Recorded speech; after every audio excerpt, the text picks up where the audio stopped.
The Affordable Care Act explicitly prohibits undocumented immigrants from obtaining Medicaid or Medicare coverage or purchasing plans on state health insurance exchanges.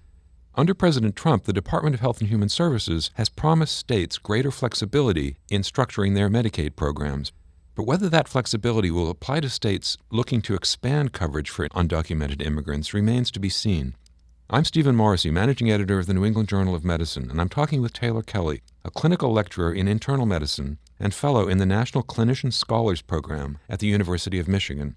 Dr. Kelley has co-authored a perspective article about state-based strategies for improving care for undocumented immigrants. Dr. Kelley, can you give us a sense of the scope of the issue? How many undocumented immigrants in the United States are uninsured, and what does that mean to their access to care? Undocumented immigrants number about 11 million in the United States. That's been a number that's been pretty steady over a number of years. A little less than half of that 11 million do not have health insurance. And to put that in perspective, if you were to compare undocumented immigrants to U.S. citizens, a little less than 1 in 10 U.S. citizens currently lacks health insurance, and 4 in 10 undocumented immigrants lack insurance. And so not only is the number of undocumented immigrants non-trivial in the United States, but they represent an uninsured population that is 4 times the rate of U.S. citizens. In your article, you talk about care for end-stage renal disease as one example of a state-based health policy solution for undocumented immigrants. So what other strategies have states used to try to improve care for this population? I think that the first strategy that states will attempt or go to is perhaps the most logical, which is to provide coverage to those who don't have it. A number of states have used their own funds to provide coverage to uninsured, including undocumented immigrants, in meaningful ways. So one example would be California, where in 2015 they passed legislation called the Health Care for All Kids Act. And that allowed all children, regardless of immigration status, if they otherwise qualify for Medicaid, to have coverage. Other states have done that as well. And using California as an example, they've also moved to provide coverage to adults by allowing them to purchase their own plans on state health exchanges. That required permission from the federal government in the form of a waiver, but that waiver was withdrawn right before Donald Trump took office last year. I think states also will provide coverage through state funding as well as local funding in specific geographic areas, usually large metropolitan areas, where large concentrations of uninsured or undocumented individuals live. And so, again, using California as an example, My Health LA and Healthy San Francisco are plans where if you live in those areas and you don't qualify for Medicare, you don't qualify for Medicaid, and you don't have private insurance, you may get coverage through these funding sources. You mentioned Medicaid waivers. Last year, CMS approved waivers for Florida and Texas that increase funding for uncompensated care. So that was unexpected. Why was it, and what do you think the results are going to be? It's a great question. I think it was unexpected given the climate in place before the Trump administration came to office. During the Obama era, following the passage of the Affordable Care Act, the intent of the Obama administration was that every state would adopt Medicaid expansion as a means to reduce uninsurance across the country. Yet a number of states opted not to expand their Medicaid. And some of those states, including Florida and Texas, had large numbers of uninsured people, and they had waivers from the federal government to allow for flexibility in Medicaid funding to provide care to those who are uninsured. And that was in the form of an uncompensated care pool. Interestingly, both Texas and Florida had waivers that were expiring. Those waivers last 5 years, and they have to be renewed.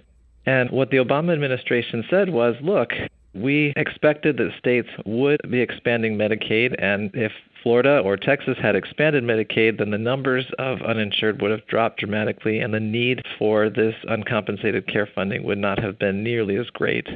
And so there was great hesitancy by the Obama administration to approve those waivers, understanding that the current legislation that was designed to move forward would likely reduce the need for those waivers.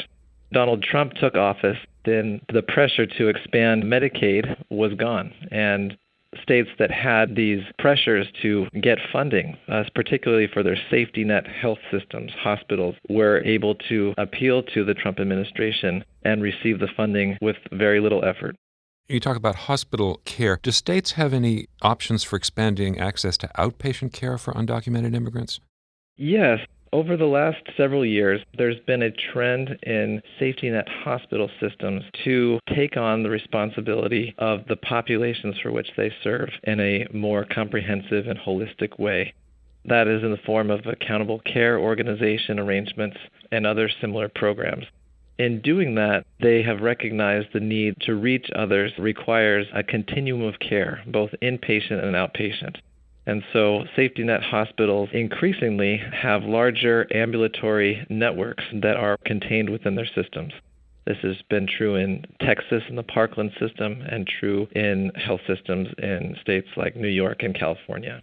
The other way that outpatient care is growing for this population is through federally qualified community health centers, which receive separate funding. And we've seen partnering between these community health centers and safety net hospital institutions to create that same continuum of care. And a good example of that would be Hennepin Health in Minnesota, where a community health center and a safety net hospital have come together to provide a smooth continuum of care so patients can flow from the inpatient setting to the outpatient setting to manage illness and prevent further complications and disease. Are you concerned that the Trump administration could backtrack on its expansion of federal funding if it becomes clear that that funding is being used to care for undocumented immigrants?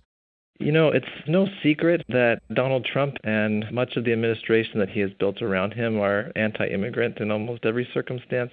But I think it's important to realize that unless we decide as a country that we're not willing to provide even emergency care to the uninsured, that there will always be care provided to uninsured people.